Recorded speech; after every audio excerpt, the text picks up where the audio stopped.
২০০৮ সালের যে সংসদ নির্বাচন, সেই সংসদ নির্বাচন নিয়ে এখনো কথা হচ্ছে যে সে নির্বাচনটা ছিল সুপরিকল্পিত এবং স্মার্ট ইঞ্জিনিয়ারিং এর ফসল। আসলে কি তাই? দেখুন,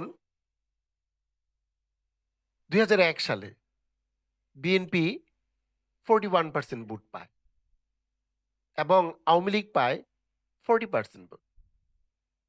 ২০০৮ সালে এসে বিএনপি পায় 22% ভোট আর আওয়ামী লীগ পায় 49%। তাহলে কি আমাদের ধরে নিতে হবে যে বিএনপির প্রায় 20% ভোট গায়েব হয়ে গেছে? আসলেই ব্যাপারটা যদি জানতে চান, খুবই ইন্টারেস্টিং একটা বিষয়। দেখেন, নির্বাচনের জাস্ট আগের দিন ডিজিএফআই এর একটা উইং মরহুম খন্দকার দেলোয়ার হোসেন, যিনি ওই সময়ে বিএনপির মহাসচিব ছিলেন, তার কাছে আসে।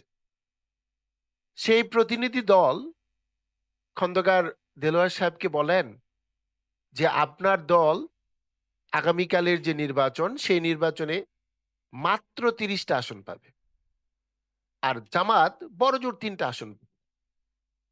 দেখেন, ২০০৮-এর ২৯শে ডিসেম্বরের যে নির্বাচন, সেই নির্বাচনে সত্যিকার অর্থেই বিএনপি কিন্তু ৩০টা আসন পেয়েছিল আর জামাত পেয়েছিল ২টা, এলডিপি পেয়েছিল ১টা। এবং যেখানে ৯১ থেকে ২০০১ পর্যন্ত এবারে যে আপনার 55% ভোটার উপস্থিত হয় না একটা জাতীয় নির্বাচনে, সেইখানে কিভাবে 87% ভোট পড়ল এবং যার মধ্যে আবার ৭৪টি আসনে প্রায় 90% এর অধিক ভোট পড়েছিল। এটি কি আপনি মেনে নিতে পারবেন? দেখেন, এইরকমই একটা মেটিকুলাস ডিজাইনের একটা নির্বাচন হয়েছিল ২০০৮ সালে এবং ওই ২০০৮ সালের যে নির্বাচনটা, ওই নির্বাচনের যে আপনার ব্লুপ্রিন্ট, ঠিক সেম ব্লুপ্রিন্টটাই তারা ২০১৮ সালে, ২০২৪ সালে এক্সিকিউট করেছে। আসলে দেখুন, সেই সময় আসলে কি হয়েছিল ব্যাপারটা? দেখেন, ওই সময় নির্বাচনের জাস্ট আগেই অত্যন্ত সুপরিকল্পিতভাবে দেশের যে ৩০০ সংসদীয় আসন আছে, সেই সংসদীয় আসনগুলার যে এলাকা, সেটা পুনর্বিন্যাস করা হয়। এই যে আ আসনের যে পুনর্বিন্যাস, এর ফলে যে ঘটনাটা ঘটেছে, আপনার একটা আসনে যদি ১১ টা বা ১২ টা ইউনিয়ন থাকে, দেখা গেছে যে ২ টা বা ৩ টা ইউনিয়ন আরেকটা ইউনিয়নের সাথে লেগে গেছে। ওই ৩ টা ইউনিয়ন হয়তোবা বিএনপি অধ্যুষিত ছিল। ওইটা আরেকটা উপজেলার সাথে ট্যাগ করে দিয়েছে। যে এইটা একটা ছিল আপনার মেটিকুলাস ডিজাইন। আর বাংলাদেশের যত প্রিন্ট, ইলেকট্রনিক, অডিও, ভিডিও এবং যত ধরনের মিডিয়া ছিল, সমস্ত মিডিয়া আপনার খবর দেয়। জাস্ট নির্বাচনের আগের দিন, আগের রাতে, ইভেন নির্বাচনের দিন আপনার এটা ফলাও করে প্রকাশ করতে থাকে যে বিএনপি নিজে, বিএনপির যে প্রার্থী সে নিজে অথবা তার নিকট আত্মীয় অথবা তার যে এজেন্ট আছে, তারা ভোট কিনতে বাড়ি বাড়ি বিপুল পরিমাণ নগদ টাকা দিয়েছে এবং এই টাকা সহ তারা আইন শৃঙ্খলা বাহিনীর কাছে গ্রেপ্তার হয়েছে।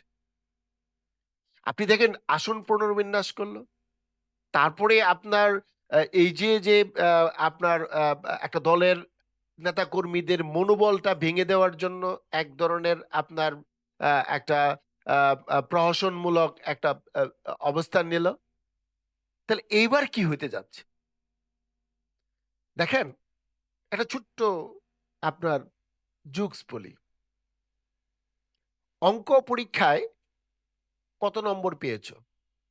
এমন এক প্রশ্নের উত্তরে গ্রামের এক চালাক বালক জবাব দিয়েছিল তার বাবাকে, দাদার থন ১ নাম্বার কম পেয়েছে। শুনলে মনে হবে অবস্থা খুব একটা মন্দ না বা কিছুটা সন্তোষজনক।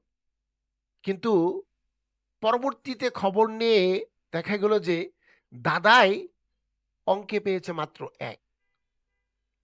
ঠিক তেমনি আপনি যদি চিন্তা করেন যে 2026 সালের 12ই ফেব্রুয়ারি যে নির্বাচনটা হতে যাচ্ছে, এখানে এই প্রথমবার বাংলাদেশ সৃষ্টির প্রথমবারই তারা পোস্টাল ব্যালটের মাধ্যমে আপনার প্রবাসী যারা আছে, অথবা নির্বাচনের সাথে সংশ্লিষ্ট যারা আছে, অথবা যারা জেলখানায় আছে, অথবা যারা আপনার আহ, আহ, ভোটের দিন আপনার ঠিকভাবে ভোট দিতে পারে না, তাদের জন্য একটা ব্যবস্থা করা হয়েছে।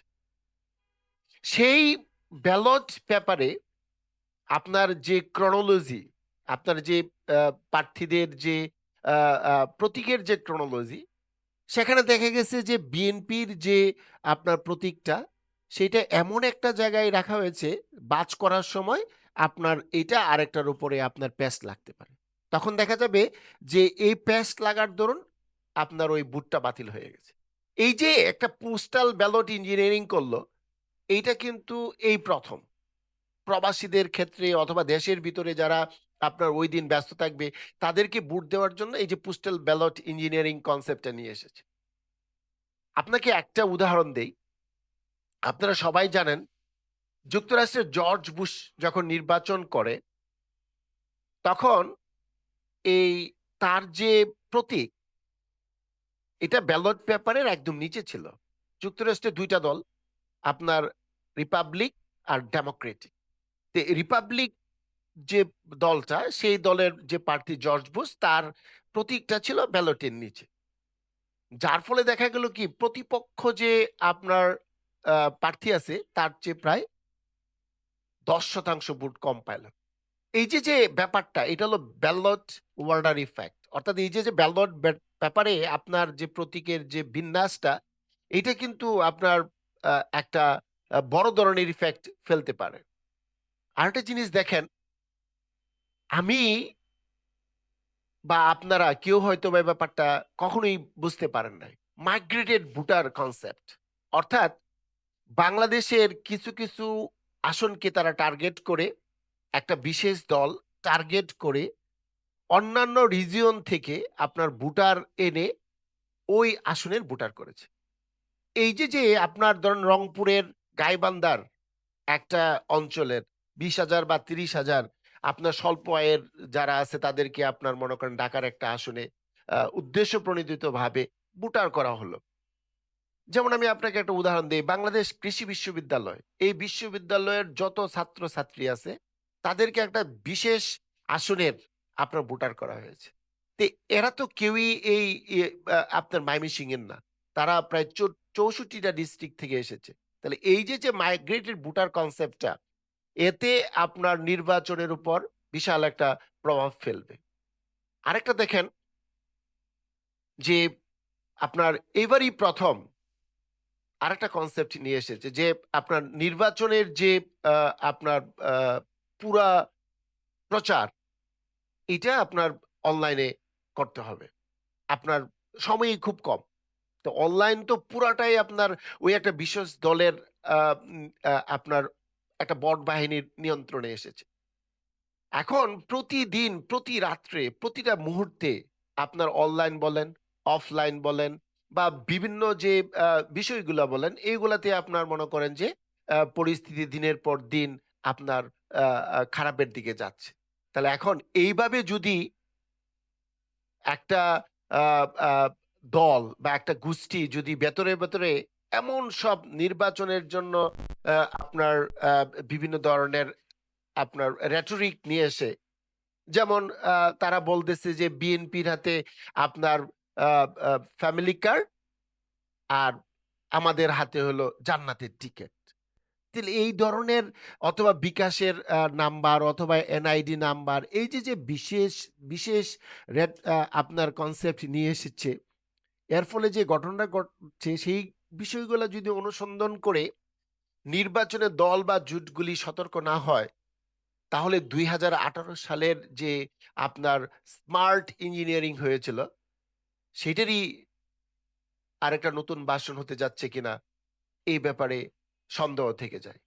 কাজেই আমি বলবো মাঠের যারা আপনার আহ, আহ, দল আছে তারা ডেফিনেটলি এই বিষয়গুলা সুন্দরভাবে দেখবে, এই প্রত্যাশা ব্যক্ত করে আপনারা আমার এতক্ষণ বক্তব্য শোনার জন্য সবাইকে ধন্যবাদ জানিয়ে এবং আপনাদের শুভকামনা জানিয়ে আমি আমার বক্তব্য শেষ করছি। ধন্যবাদ।